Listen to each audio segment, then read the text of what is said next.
Ma mère m'a abandonnée enfant parce que je n'étais pas aussi intelligente que ma jumelle. Des années plus tard, ils ont essayé de reprendre contact. Je leur ai présenté ma nouvelle famille. Ce sont des loups au sang-froid. Au moment où elles ont entendu ça. Ma mère et ma sœur. Je m'appelle Margot Dubois et j'ai 24 ans. Quand j'avais 12 ans, ma mère m'a renvoyée loin de la maison parce que je n'étais pas aussi intelligente que ma jumelle. C'était la raison qu'elle donnait à tout le monde, une version lissée et édulcorée jusqu'à ce qu'elle paraisse presque raisonnable. Elle disait que j'avais besoin d'un endroit plus calme. Elle disait que j'avais besoin d'un cadre strict. Elle disait que je prenais du retard et que j'entraînais la famille vers le bas avec moi. Mais je me souviens des vrais mots qu'elle a utilisés à la table de la cuisine ce soir-là, après que mon bulletin scolaire a atterri à côté de mon dîner auquel je n'avais pas touché. Elle m'a regardé comme si j'étais un problème qu'elle était fatiguée de résoudre et a dit, « Certains enfants sont nés pour briller, et d'autres doivent arrêter de tirer tout le monde vers le bas. » Je ne ratais pas mes examens parce que je m'en fichais. Je les ratais parce que chaque contrôle ressemblait à un procès. Chaque note ressemblait à un verdict. Et chaque comparaison me rappelait que, dans ma maison, l'amour était conditionnel. J'adorais dessiner. J'adorais les histoires. Je pouvais transformer une page blanche en quelque chose qui forçait les gens à s'arrêter pour regarder. Mais rien de tout cela ne comptait dans une maison où la valeur se mesurait en trophées, en classes préparatoires et en 20/20. Ce soir-là, après m'être entendu dire une fois de plus que je faisais honte à la famille, je suis sortie dans le froid sans manteau, parce que rester me semblait pire que partir. Au matin, il m'avait retrouvée. Je pensais que la peur pousserait peut-être ma mère à me serrer plus fort dans ses bras. Au lieu de cela, elle a fait ma valise. Je l'ai suppliée de ne pas me renvoyer. J'ai promis que j'étudierais plus dur, que je parlerais moins, que je serais meilleure, que je serais plus facile à aimer. Elle n'a pas pleuré. Elle n'a pas hésité. Elle a seulement dit qu'elle avait une autre fille dont elle devait protéger l'avenir. Des années plus tard, quand ils ont essayé de reprendre contact, je leur ai présenté ma nouvelle famille et je les ai appelés des loups au sang-froid. Et au moment où ma mère et ma sœur ont entendu cela, la pièce est devenue si silencieuse que je pouvais entendre mon propre rythme cardiaque. Le trajet en voiture de Paris jusqu'à la petite ville des Vosges où vivait ma tante Jeanne m'a donné l'impression d'être arrachée à ma propre vie alors que je respirais encore. Mon père, Paul, a conduit la majeure partie du trajet, les deux mains crispées sur le volant. Et ma mère, Vivienne, était assise sur le siège passager, répondant à des emails professionnels comme si elle m'emmenait en colonie de vacances au lieu de m'exclure du seul foyer que j'ai jamais connu. Ma sœur jumelle, Solène, n'avait pas eu le droit de venir. Cela m'a fait plus mal que la valise posée à mes pieds, plus mal que le silence dans la voiture, plus mal que la façon dont ma mère n'arrêtait pas de dire à mon père de ne pas rendre les choses plus difficiles qu'elles ne devaient l'être. À notre arrivée, tante Jeanne se tenait sur le porche d'une petite maison bleue avec de la peinture écaillée, des carillons éoliens et des pots de fleurs qui semblaient avoir survécu aux tempêtes tout en s'accrochant à la vie. Elle m'a serré dans ses bras avant même que je puisse dire un mot, et cela m'a presque brisé. Ma mère lui a tendu un dossier contenant mon dossier scolaire, mes fiches médicales et un chèque, comme si j'étais un problème transféré dans un autre département. Elle a dit à tante Jeanne que j'avais besoin de discipline, de structure et de moins de distraction. Tante Jeanne a regardé mes yeux rougis, puis le carnet de croquis que je serrais contre ma poitrine, et a dit, peut-être que ce dont elle a besoin, c'est d'une personne qui lui demande dans quoi elle est douée avant de décider ce qui cloche chez elle. Ma mère n'a pas apprécié la remarque. Elle a déposé un baiser sans chaleur sur mon front, m'a dit de bien me comporter, et est partie avant que je ne puisse la supplier à nouveau. Pendant les 2 premières semaines, j'ai à peine parlé. Je dormais avec ma valise à côté du lit parce qu'une part de moi pensait que si je la défaisais, cela signifierait que j'acceptais d'avoir été jetée. Tante Jeanne ne m'a jamais forcée. Elle préparait des crêpes pour le dîner quand je refusais de prendre le petit déjeuner. Elle laissait du matériel de dessin sur la table de la cuisine sans faire de grands discours. Elle me conduisait au collège sans me prévenir de ne pas lui faire honte. La première fois que j'ai ramené un octobre 2020 à un contrôle de maths, je me suis préparée à entendre des cris. Tante Jeanne a regardé la copie, a hoché la tête et a demandé « As-tu compris un peu plus de choses cette semaine que la semaine dernière ?» J'ai répondu, oui. Elle a souri et a dit, alors, on continue. Cette phrase a changé quelque chose en moi. Dans mon ancienne école, j'avais été la jumelle décevante, la jumelle la plus lente, celle que les professeurs reconnaissaient uniquement parce que ma sœur les avait déjà impressionnés. Dans les Vosges, j'étais juste Margot. Silencieuse au début, un peu étrange peut-être, mais pas automatiquement reléguée à la seconde place. Mes notes ne sont pas devenues parfaites par magie, mais mes mains ont arrêté de trembler avant les examens. J'ai rejoint le club d'art parce que tante Jeanne avait glissé le formulaire d'inscription dans mon sac à dos en disant que je pouvais le jeter si je le voulais. Je ne l'ai pas jeté. Au printemps, je peignais les décors pour la pièce de théâtre de l'école, je concevais des affiches pour la bourse aux livres de la bibliothèque, et j'aidais le refuge pour animaux locaux à faire des tracts pour les week-ends d'adoption. Pour la première fois, des adultes me félicitaient pour quelque chose de réel. Non pas parce que j'avais battu quelqu'un d'autre, ni parce que je m'intégrais dans un plan établi avant ma naissance, mais parce que j'avais créé quelque chose d'utile et de beau. Solène m'envoyait des messages quand elle le pouvait. Au début, elle était gentille. Elle me disait que je lui manquais. Que la maison faisait vide sans moi. Que maman disait que c'était temporaire. Mais ce temporaire est devenu un mois. Puis 6 mois. Puis des années. Ma mère n'appelait jamais, à moins que tante Jeanne ne force les choses. Mon père envoyait de l'argent, des cartes d'anniversaire avec des messages froids, et une fois, une boîte de crayons de couleur hors de prix que ma mère avait probablement choisie sur Internet sans même savoir ce que j'aimais vraiment dessiner. Solène continuait de remporter des prix. Elle m'envoyait des photos de ses diplômes, de ses médailles de concours d'éloquence, de ses mentions d'honneur et de ses brochures d'université. Je me disais que j'étais fière d'elle, et je l'étais. Mais chaque message me rappelait qu'elle était restée sous les projecteurs, tandis que j'avais été écartée du tableau. Un après-midi, quand j'avais 15 ans, j'ai vendu mon premier dessin sur un marché local. C'était une petite aquarelle de la bibliothèque municipale après une chute de neige, et une dame âgée l'a achetée pour 20 € parce qu'elle a dit que le bâtiment ressemblait à un endroit où les enfants solitaires pouvaient se sentir en sécurité. J'ai rapporté ce billet de 20 € à la maison comme si c'était un prix national. Tante Jeanne n'a pas ri. Elle l'a mis dans un cadre bon marché avec une petite note en dessous qui disait « Première vente de Margot ». La preuve que le talent, ça compte aussi. Ce soir-là, j'ai attendu que la tristesse arrive, cette vieille douleur de souhaiter que ma mère ait vu ça. Mais au lieu de cela, j'ai ressenti quelque chose de plus chaleureux et de plus fort. Je me suis sentie vue par les personnes qui étaient réellement présentes. Je ne le savais pas encore, mais c'était le début de la famille que j'allais un jour choisir. À l'obtention de mon bac, j'avais arrêté d'attendre que ma mère change d'avis. J'avais encore des jours où un certain mot ou un certain ton de voix pouvait me ramener à cette table de cuisine, mais je n'étais plus la petite fille qui suppliait d'être gardée. Tante Jeanne m'a aidé à postuler pour une université publique de la région proposant un solide programme en communication visuelle. Et quand l'email d'acceptation est arrivé, elle a crié si fort que notre voisin a cru qu'il y avait un problème. Ma mère m'a envoyé un bref SMS disant « Choix intéressant. J'espère que cela deviendra concret ». C'était ce qui s'approchait le plus de félicitations de sa part. Solène m'a appelé ce soir-là depuis Paris, où elle avait déjà été acceptée dans une prestigieuse faculté de droit. Elle semblait heureuse pour moi, mais il y avait toujours quelque chose de prudent dans sa voix, comme si elle craignait que me complimenter trop fort ne soit une trahison envers notre mère. Elle a dit, une école d'art, ça a l'air sympa. Maman s'inquiète juste de la stabilité. J'ai failli lui dire que n'être aimé que lorsqu'on est impressionnant n'était pas de la stabilité, mais j'ai ravalé mes mots. J'avais appris que certaines personnes peuvent être témoins de votre douleur et considérer quand même que la paix est plus importante que la vérité. L'université n'a pas été facile. Je travaillais à l'imprimerie du campus, je prenais des missions en freelance pour créer des menus et des affiches d'événements, et je passais mes nuits à apprendre à utiliser des logiciels grâce à des vidéos gratuites parce que je ne pouvais pas me payer de cours supplémentaires.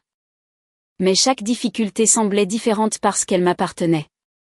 Personne ne se tenait au-dessus de mon épaule pour me dire que mes rêves étaient une source de honte. Pendant ma 2e année, j'ai été bénévole lors d'une collecte de fonds pour un refuge pour animaux sauvages en dehors de la ville. Ils avaient besoin de quelqu'un pour peindre des panneaux et j'avais besoin de travaux pour mon portfolio.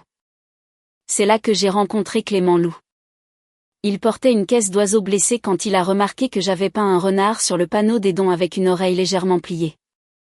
Il s'est arrêté, a souri et a dit « Ce renard a l'air d'avoir survécu à beaucoup de choses et de savoir encore quelque chose que nous ignorons. » C'était le compliment le plus étrange que j'ai jamais reçu, et d'une certaine manière, le plus juste. Clément n'était ni bruyant ni frimeur. Il travaillait avec sa famille dans leur refuge, réparant des clôtures, transportant des animaux blessés, participant à des programmes communautaires, et faisant ce genre de travail discret qui ne rend pas impressionnant sur Internet, mais qui compte profondément dans la vraie vie. En ville, sa famille était connue sous le nom des loups, et tout le monde plaisantait en disant qu'il se déplaçait en meute. Sa mère apportait à manger à quiconque avait des problèmes. Ses frères débarquaient avec des outils avant même qu'on ne leur demande. Sa grand-mère se souvenait de tous les anniversaires du département. Ils étaient chaleureux, mais pas faibles. Si quelqu'un s'en prenait à l'un des leurs, il n'explosait pas de colère. Il devenait calme. Il s'organisait. Il réunissait des faits. Clément m'a dit un jour, dans ma famille, avoir le sang-froid, ça veut dire ne pas paniquer quand quelqu'un essaie de te faire peur. Tu respires, tu réfléchis, et tu protèges la meute. Je ne comprenais pas encore à quel point cette phrase deviendrait importante. Clément et moi sommes d'abord devenus amis. Il s'asseyait avec moi à l'imprimerie pendant mes services de nuit, m'apportant du café et prétendant qu'il avait besoin d'aide pour concevoir des prospectus pour le refuge. J'ai aidé sa famille à créer un logo pour leur domaine, puis un site web, puis j'ai illustré un petit livret pour enfants sur la sécurité de la faune locale. Ces projets ont mené à d'autres contrats, une librairie m'a embauché, puis une association d'alphabétisation, puis un petit éditeur cherchant un illustrateur pour un livre d'images. À 22 ans, j'avais ouvert le studio Margot Loup, avant même que Loup ne devienne légalement mon nom, parce que Clément m'a demandé en mariage sous le vieux chêne derrière la grange du refuge, avec toute sa famille très mal cachée derrière des bottes de foin. Nous nous sommes mariés lors d'une cérémonie simple en plein air. Tante Jeanne m'a accompagnée jusqu'à l'hôtel. Mon père a envoyé une carte et de l'argent. Ma mère n'est pas venue. Solène est venue, mais elle a passé la moitié de la réception à répondre aux appels de notre mère, pour me dire plus tard, maman n'était tout simplement pas prête. J'ai répondu qu'elle avait eu 10 ans pour l'être. Solène a détourné le regard. L'année dernière, Clément et moi avons une autre fille, Léa, et la tenir dans mes bras pour la première fois m'a fait comprendre exactement à quel point le choix de ma mère avait été contre nature. Léa était minuscule, vulnérable, parfaite, et je ne pouvais pas imaginer regarder un enfant et décider qu'elle était trop encombrante pour être aimée. Tante Jeanne vivait à 20 minutes et passait avec de la soupe, des couches et des conseils non sollicités. Les loups traitaient Léa comme le tout nouveau membre de la meute, se la passant de bras en bras, murmurant des promesses qu'elle était trop jeune pour comprendre. Mon studio a grandi lentement mais sûrement. Je travaillais sur des livres pour enfants, des campagnes pour des bibliothèques, des affiches éducatives et l'identité visuelle de petites entreprises qui croyaient que la créativité n'était pas un luxe, mais un langage. Puis, un jeudi soir, alors que je berçais Léa pour l'endormir, mon téléphone s'est allumé avec le nom de Solène. Son message disait « Maman veut reprendre contact. Elle dit que suffisamment de temps a passé. » J'ai fixé ces mots pendant un long moment. Suffisamment de temps avait passé pourquoi ? Pour que sa culpabilité s'estompe ? Pour que mes souvenirs deviennent moins gênants ? Pour qu'elle revienne sans jamais prononcer la seule phrase que j'attendais depuis des années ? J'ai regardé à l'autre bout de la pièce Clément, qui pliait des couvertures pour bébé avec cette concentration sérieuse qu'il mettait dans tout ce qu'il faisait. Je lui ai dit que ma mère voulait me rendre visite. Il ne m'a pas dit quoi faire. Il a seulement demandé « Tu veux tourner la page, ou tu veux qu'ils voient enfin ce qu'ils ont jeté ?» J'ai regardé ma fille endormie et j'ai réalisé que la réponse était les deux. Le message de ma mère est arrivé le lendemain matin et il lui ressemblait parfaitement. Lisse, contrôlée, et vide là où il aurait dû y avoir du cœur. Elle m'écrivait qu'elle et mon père seraient bientôt dans la région pour une conférence professionnelle et qu'elle pensait qu'il serait sain pour nous tous de reprendre contact. Elle disait que les malentendus familiaux ne devaient pas durer éternellement. Elle disait que la vie était courte. Elle n'a pas dit qu'elle était désolée. Elle n'a pas demandé si je m'étais sentie seule. Elle n'a pas demandé ce que ça faisait d'avoir 12 ans et d'être envoyée au loin avec une valise pendant que ma jumelle restait à la maison. Elle n'a même pas mentionné Léa jusqu'à la dernière ligne où elle a écrit « Solène me dit qu'il y a un enfant maintenant. » Un enfant. Pas ma fille. Pas sa petite fille. Un enfant. J'aurais dû l'ignorer. Une personne guérie aurait peut-être bloqué le numéro, embrassé son bébé et serait retournée travailler. Mais la guérison n'est pas toujours propre. Parfois, on peut aimer sa vie et vouloir quand même que les personnes qui vous ont brisé le cœur se tiennent au milieu de celle-ci pour comprendre qu'elles ne vous ont pas détruite. Je lui ai répondu poliment. Je lui ai dit qu'il pouvait venir dîner samedi. Puis j'ai invité Solène aussi. Elle a répondu presque immédiatement avec un emoji cœur, comme s'il s'agissait de joyeuses retrouvailles au lieu d'un examen pour lequel aucun de nous n'avait révisé. J'ai tout raconté à Clément. J'ai tout raconté à tante Jeanne, aussi, parce que les 12 premières années de ma vie m'avaient appris que les secrets ne protègent que la personne qui fait du mal. Tante Jeanne est restée silencieuse un long moment, puis a demandé « Veux-tu que je sois là en tant que tante ou en tant que témoin ?» J'ai répondu « Les deux ». Clément a prévenu sa famille, et les loups ont fait ce que font les loups. Ils n'ont pas créé de drame. Ils ont créé une structure. Sa mère a planifié le dîner. Sa grand-mère a fait cuire du pain. Ses frères ont proposé de s'occuper de Léa si les choses devenaient trop tendues. Clément m'a demandé si je voulais sortir les albums de photos de famille ou les rangers. Je les ai sortis, pas pour me vanter, pas pour punir, mais parce que la vérité se trouvait dans ces pages. Ma remise de diplôme à l'université, où tante Jeanne a pleuré si fort que son mascara a coulé. La première enseigne de mon studio, de travers, parce que Clément et ses frères l'avaient installée sous la pluie. Le lancement de mon livre à la bibliothèque de la ville où les enfants faisaient la queue pour que je dessine de petits animaux dans leurs exemplaires. La première semaine de Léa à la maison, enveloppée dans une couverture jaune tricotée par la grand-mère de Clément. 10 ans de vie que ma mère avait raté parce qu'elle avait décidé que je ne valais pas la peine d'être élevée. Le samedi matin, Solène m'a appelé. L'espace d'un instant, j'ai entendu la sœur avec qui je chuchotais sous les couvertures avant que tout ne change. Elle a dit, « S'il te plaît, ne transforme pas ça en tribunal. » Je lui ai répondu que ce n'était pas moi qui avais passé mon enfance sur le banc des accusés. Elle a soupiré et a dit, « Maman est nerveuse. » J'ai répondu, « Maman devrait l'être. » Le silence entre nous était lourd, mais pas vide.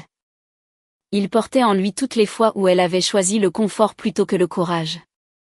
Je ne détestais pas Solène. C'était ça qui rendait les choses pires. La haine aurait été simple. Je l'aimais, mais je ne lui faisais plus confiance pour se tenir à mes côtés quand la vérité devenait embarrassante. Avant qu'il n'arrive, je me tenais dans la cuisine, les mains pressées contre le plan de travail, essayant de ralentir ma respiration. Clément s'est approché derrière moi et ne m'a pas touché jusqu'à ce que je m'appuie en arrière la première. C'était l'une des choses que j'aimais chez lui. Il ne présumait jamais qu'il avait le droit de gérer ma douleur. Il attendait d'y être invité. « Tu n'as pas à prouver que tu as survécu », a-t-il dit doucement. J'ai regardé autour de moi la maison que nous avions construite ensemble. Les dessins sur les murs, les petites chaussettes de Léa près du canapé, tante Jeanne disposant les assiettes avec des mains tremblantes qu'elle essayait de cacher. La famille Lou se déplaçant calmement autour de moi comme un bouclier qui n'avait pas besoin d'annoncer sa présence. « Je sais », ai-je dit. « Mais ce soir, ils vont voir qui est resté. » Quand la sonnette a retenti, personne n'a bougé pendant une demi-seconde. Le bruit semblait trop normal pour ce qui allait se passer. Clément a ouvert la porte, et ils étaient là. Mon père avait l'air plus vieux, plus petit d'une certaine façon, comme si des années de silence l'avaient replié sur lui-même. Ma mère avait presque la même apparence, parfaitement habillée, parfaitement calme, portant des fleurs comme une femme se rendant à une obligation mondaine polie. Solène se tenait à ses côtés, belle, nerveuse, et scrutant déjà mon visage à la recherche de signes de danger. Ma mère a souri et a dit, « Margot, tu as l'air d'aller bien. » Pas de bon anniversaire pour ce qu'elle avait manqué. Pas de félicitations pour mon mariage. Pas de « je suis désolée ». Juste « tu as l'air d'aller bien ». Je me suis écartée pour les laisser entrer dans le foyer qu'ils ne m'avaient jamais aidé à construire. Le dîner a commencé avec ce genre de politesse qui fait résonner chaque coup de fourchette de façon assourdissante. Clément s'est présenté avec une poignée de main ferme. Tante Jeanne a serré mon père dans ses bras, mais pas ma mère, et ma mère l'a remarqué. Les loups étaient accueillants parce que c'était leur nature, mais personne ne prétendait que la situation était normale. Léa dormait dans son couffin près du salon, et ma mère la regardait de loin comme si elle observait un tableau dans une galerie. Solène s'est approchée la première, a touché la couverture de Léa et a chuchoté qu'elle était magnifique. J'ai cru qu'elle le pensait vraiment. C'est presque ce qui a rendu le reste encore plus douloureux. Ma mère a fait le tour de la pièce pendant que le dîner était servi, étudiant nos photos. Elle s'est arrêtée devant l'une d'elles où je me tenais devant l'enseigne de mon studio, puis devant une autre où je tenais mon premier livre illustré. « C'est donc ça ton travail ?» a-t-elle dit. « C'est très charmant. » Charmant. C'était son mot pour tout ce qu'elle ne respectait pas, mais qu'elle ne pouvait pas ouvertement insulter en société.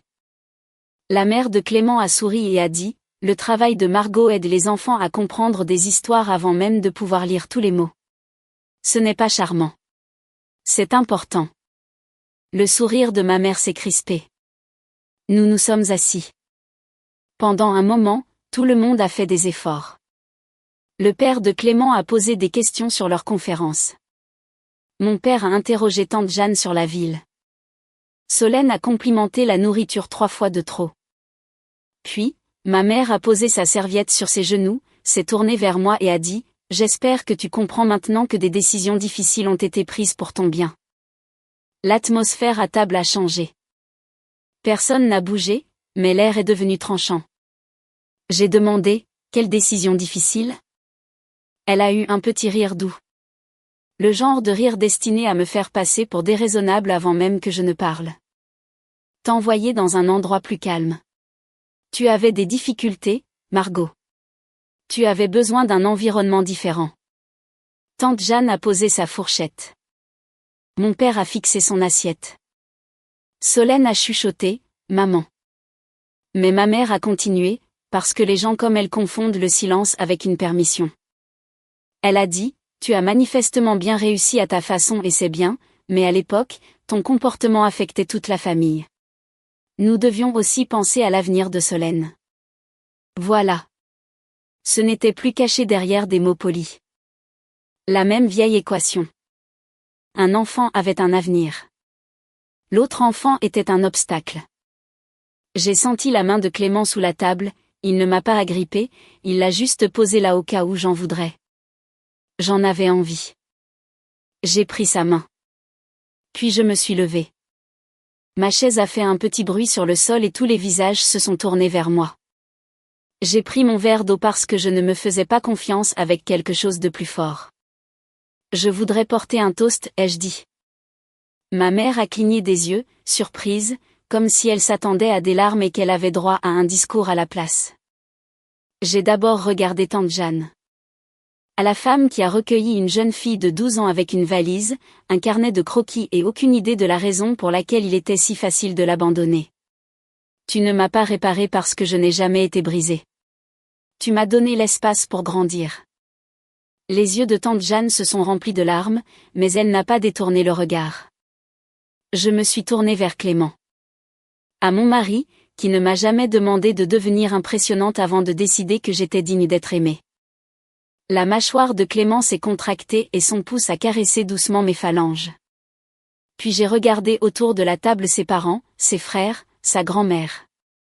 Aux personnes qui ont débarqué avec de la soupe, des outils, des factures, des couvertures pour bébé, et de la loyauté. À ma nouvelle famille, la famille Lou, la meute qui m'a appris ce que le mot famille est censé signifier. L'expression de ma mère a changé. Elle savait que quelque chose se préparait, mais elle ne savait pas où s'en cacher. Je me suis tournée de nouveau vers elle et Solène. Ce sont eux, les loups au sang-froid, ai-je dit. Assez froid pour rester calme quand quelqu'un essaie de réécrire l'histoire. Assez intelligent pour garder des preuves. Assez loyaux pour ne jamais abandonner l'un des leurs simplement parce que les aimer devenait encombrant. Le silence qui a suivi était total. Même Léa semblait dormir plus calmement. Ma mère a pâli en premier. La bouche de Solène s'est ouverte, puis refermée. Mon père avait l'air de vouloir disparaître sous le plancher.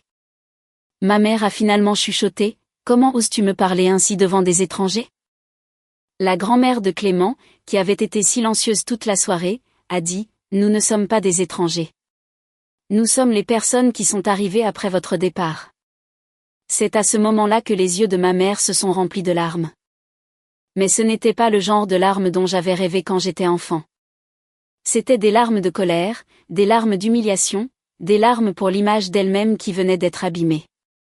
Solène s'est levée si vite que sa chaise a basculé. Elle a dit que j'avais planifié tout ça, que je ne les avais invités que pour les humilier, que j'étais cruelle. Je l'ai regardée et j'ai senti quelque chose de vieux en moi se relâcher enfin. Non, ai-je dit. Je vous ai invité pour rencontrer les personnes qui ont élevé ce que vous avez jeté. Mon père a tressailli. Ma mère a attrapé son sac à main. À la porte, elle s'est retournée et a dit d'une voix si basse qu'elle paraissait à peine humaine, « Tu regretteras de nous faire passer pour des monstres. » J'ai répondu avant que la peur ne m'en empêche, « Je ne vous ai fait passer pour rien du tout. J'ai simplement arrêté de cacher ce que vous avez fait. » Ils sont partis sans manger le dessert. Personne n'a fait la fête. Dans la vraie vie, la vengeance ne ressemble pas toujours à un feu d'artifice. Parfois, cela ressemble à une pièce pleine de gens qui respirent à nouveau après avoir retenu la vérité pendant trop longtemps. Tante Jeanne m'a serré dans ses bras dans la cuisine et a pleuré dans mes cheveux. Clément a monté Léa à l'étage pour que le bruit ne la réveille pas. Solène m'a envoyé un SMS d'une seule phrase 1 heure plus tard, « Tu es allé trop loin. » J'ai regardé ce message, puis la table où ma vraie famille nettoyait silencieusement le désordre que mon ancienne famille avait laissé derrière elle. Et j'ai su que la nuit n'était pas finie. Les gens comme ma mère ne perdent pas le contrôle pour ensuite s'en aller simplement. Ils cherchent une scène où ils peuvent jouer la version de l'histoire qui les rend innocents. 2 jours plus tard, ma mère a trouvé sa scène. Je me suis réveillée avec 17 appels manqués, 6 messages de clients, et un texto de Solène qui disait « S'il te plaît, ne réagis pas sous le coup de l'émotion. » C'est comme ça que j'ai su qu'elle avait déjà choisi son camp. Ma mère avait rédigé un long post sur Facebook, puis en avait copié une version plus formelle sur LinkedIn, parce qu'apparemment, même l'humiliation publique nécessitait une mise en page professionnelle. Elle racontait qu'elle avait essayé de renouer avec sa fille dont elle était séparée après des années de chagrin, pour se retrouver piégée lors d'un dîner par une nouvelle famille hostile. Elle disait que je l'avais moquée, rejetée, et que j'avais traité des innocents de loups pendant que mon bébé dormait à côté. Elle concluait, les parents ne sont pas parfaits, mais les enfants adultes ne devraient pas utiliser les malentendus d'enfance comme des armes pour attirer l'attention. Malentendus d'enfance. Cette expression m'a glacé les mains. Être envoyé au loin à 12 ans n'était pas un malentendu. Être ignoré pour mes anniversaires, ma remise de diplôme, mes maladies et mon mariage n'étaient pas un malentendu. M'entendre dire que l'avenir de ma jumelle comptait plus que ma place dans la famille n'était pas un malentendu. Puis j'ai vu qui elle avait identifié. Pas seulement des proches, pas seulement de vieux amis de la famille. Elle avait tagué l'association d'alphabétisation avec laquelle je travaillais, le petit éditeur qui s'apprêtait à publier mon prochain livre illustré, 2 propriétaires de librairie, le directeur de la bibliothèque, et 3 clients commerciaux locaux dont j'avais conçu les logos. Solène avait partagé la publication en ajoutant « Voici ce qui arrive quand le ressentiment devient la seule identité de quelqu'un. » Celle-là a fait mal à un tout autre niveau. La cruauté de ma mère m'était familière. La trahison de Solène avait encore le pouvoir de me surprendre. Pendant la première heure, j'ai paniqué. J'avais bâti mon studio avec soin. Je n'avais pas de grande entreprise derrière moi ou de service juridique prêt à intervenir. Ma réputation était personnelle. Mes clients me faisaient confiance avec des histoires, des enfants, de l'éducation et des projets communautaires. Un scandale familial sordide pouvait me faire perdre un travail que je ne pouvais pas me permettre de perdre. Un client a suspendu un projet en disant qu'ils avaient besoin d'éclaircissements.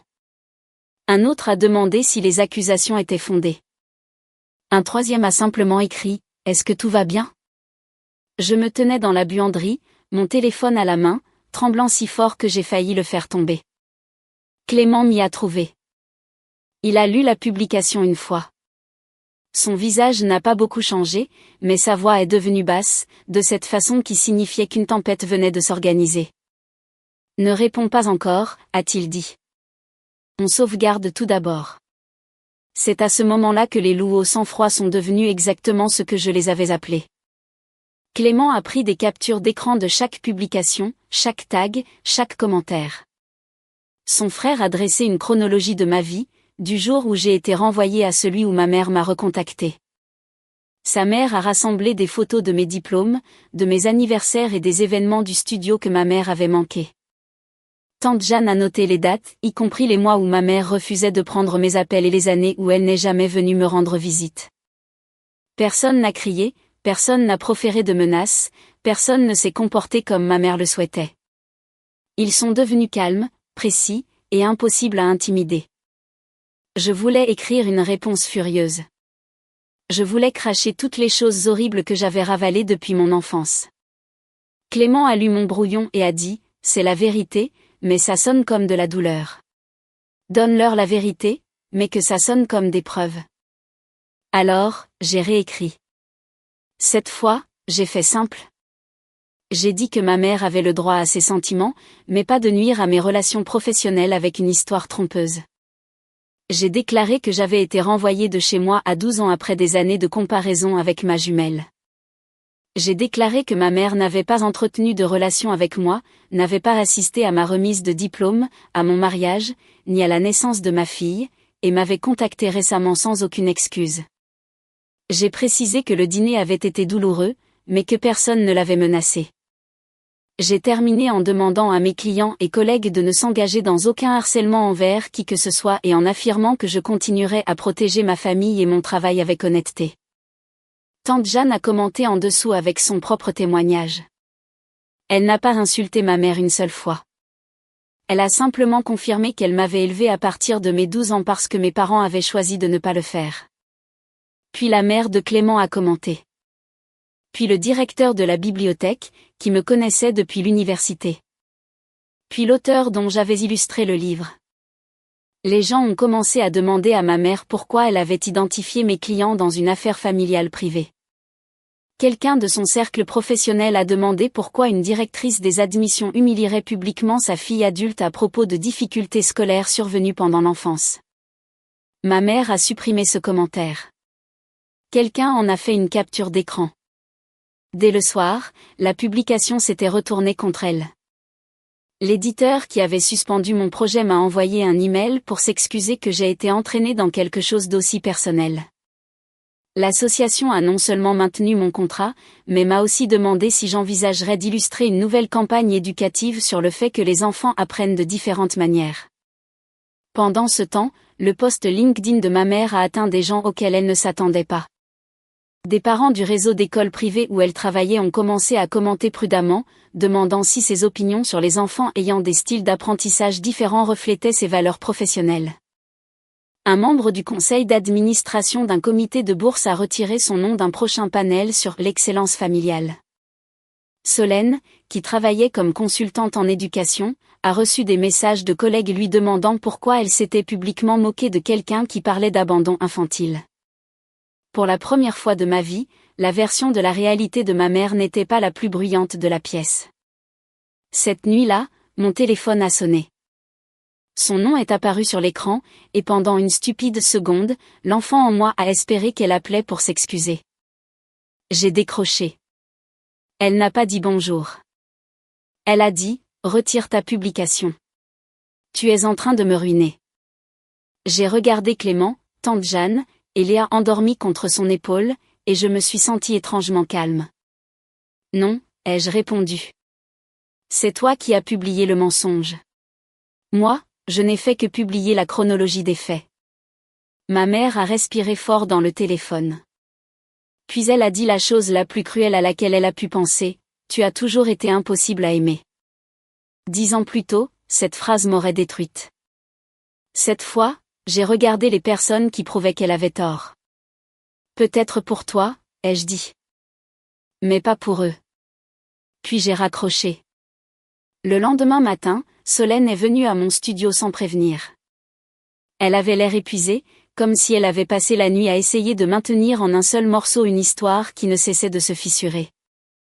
Je venais de terminer un croquis pour la nouvelle campagne d'alphabétisation quand elle est entrée. Et pendant un instant, nous étions redevenus des enfants. 2 filles avec le même visage se tenant de part et d'autre d'une pièce. Aucune de nous ne savait comment s'échapper. Elle a dit que maman perdait pied. Elle a dit que papa était furieux, mais surtout à cause de la honte. Elle a dit que des gens de leur milieu professionnel posaient des questions et que le supérieur de maman avait demandé une réunion sur sa conduite en ligne.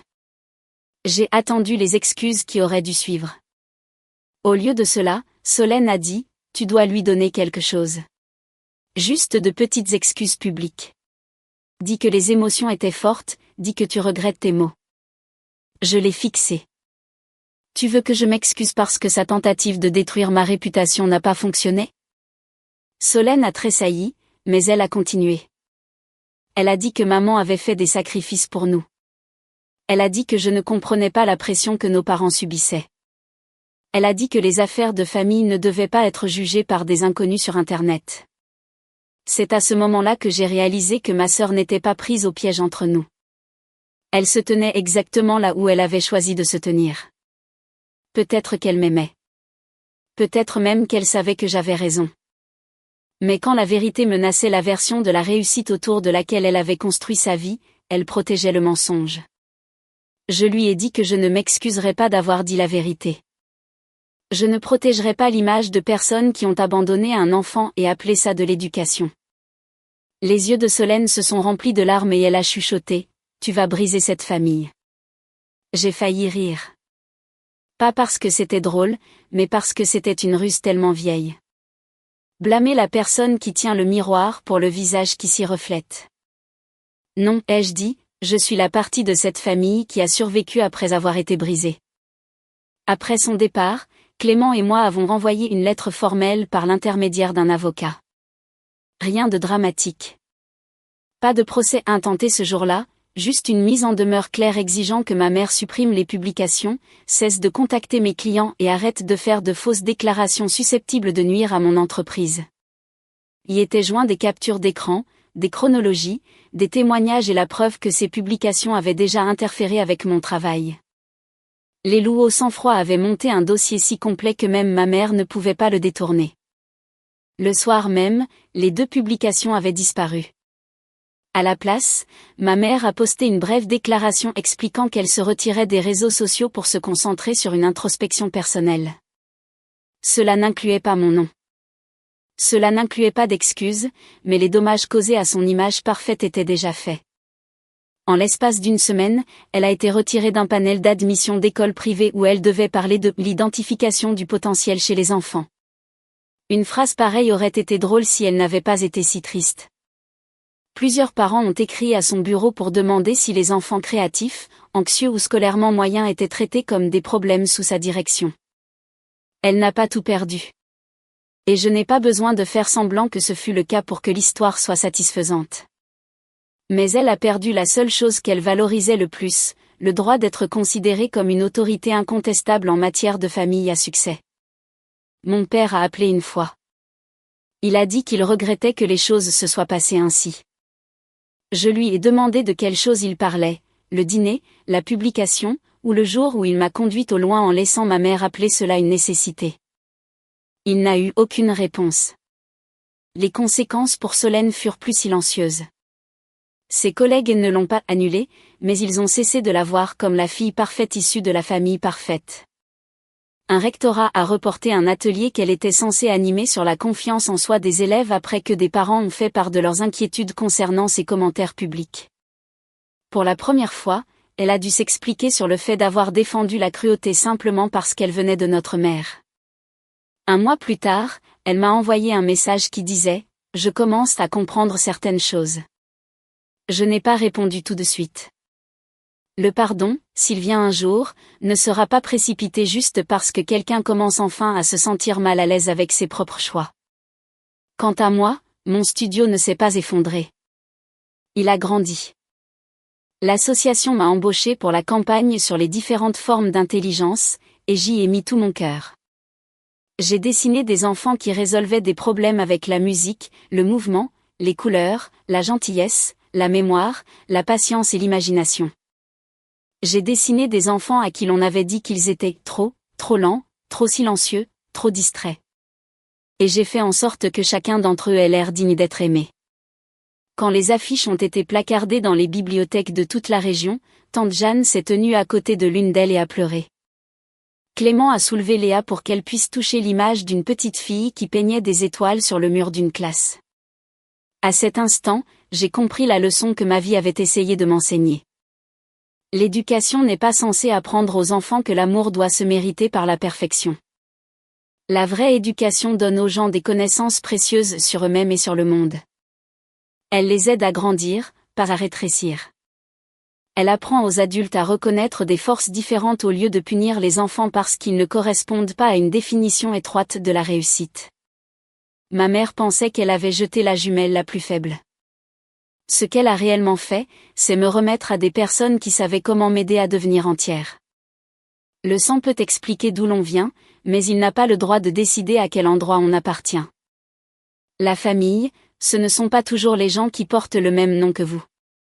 Parfois, la famille, c'est la tante qui encadre votre premier billet de 20 €, le mari qui sauvegarde l'épreuve avant de se mettre en colère, la belle famille qui se tient derrière vous sans voler votre voix. Et l'enfant qui vous apprend que personne ne devrait jamais avoir besoin d'être impressionnant pour mériter d'être protégé. J'ai bien obtenu ma vengeance, mais pas en devenant cruel comme ma mère. J'ai obtenu ma vengeance en construisant une vie si pleine d'amour, de travail, de limites saines et de vérité que son rejet n'a plus eu le pouvoir de me définir. Et si les personnes qui vous abandonnent reviennent un jour exiger votre pardon sans assumer leurs responsabilités, souvenez-vous de ceci, vous avez le droit de leur ouvrir la porte, mais vous avez aussi le droit de vous tenir devant la famille qui est réellement restée. Et de dire, ces gens-là sont ma famille. Pas vous.